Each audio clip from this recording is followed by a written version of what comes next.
Property spruikers beware. New South Wales is considering making people who give him property investment advice get a licence. Queensland is looking at similar action. The crackdown follows concerns in Victoria and elsewhere that property promoters are targeting investors through self-managed super funds.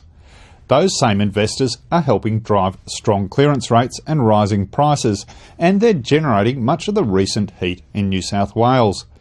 Investors were particularly keen on this two-bedroom apartment in Potts Point this weekend. Its $750 weekly rent and city skyline views made it an attractive proposition. 5 years ago, it sold for $580,000.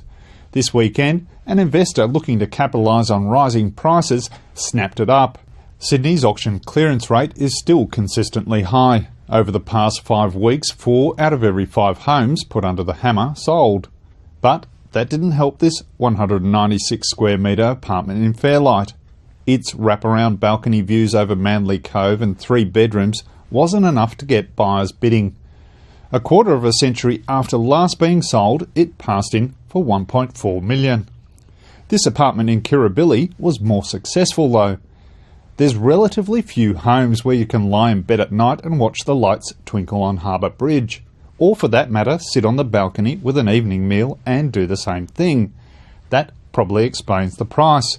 It topped the weekend auction results, selling for $4.7 million. Both buyers and sellers took a breather this week in Melbourne. Hawthorn and Freo's AFL Grand Final clash saw families playing kick-to-kick on the front lawn rather than putting their hands up at auctions. Just 89 were held across town, compared to 984 last week. But despite the footy fever, clearance rates were up. One first home buyer took advantage of the lack of competition to snap up this modern Brunswick flat. The one bedder's 70 square metres and city views also tempted 2 other bidders. Further north in Strathmore, Good Schools got at least 5 families off the couch and onto the nature strip for the auction of this solid brick home. A heated battle followed before a young couple with kids put one neatly through the goalposts with a final $1 million bid.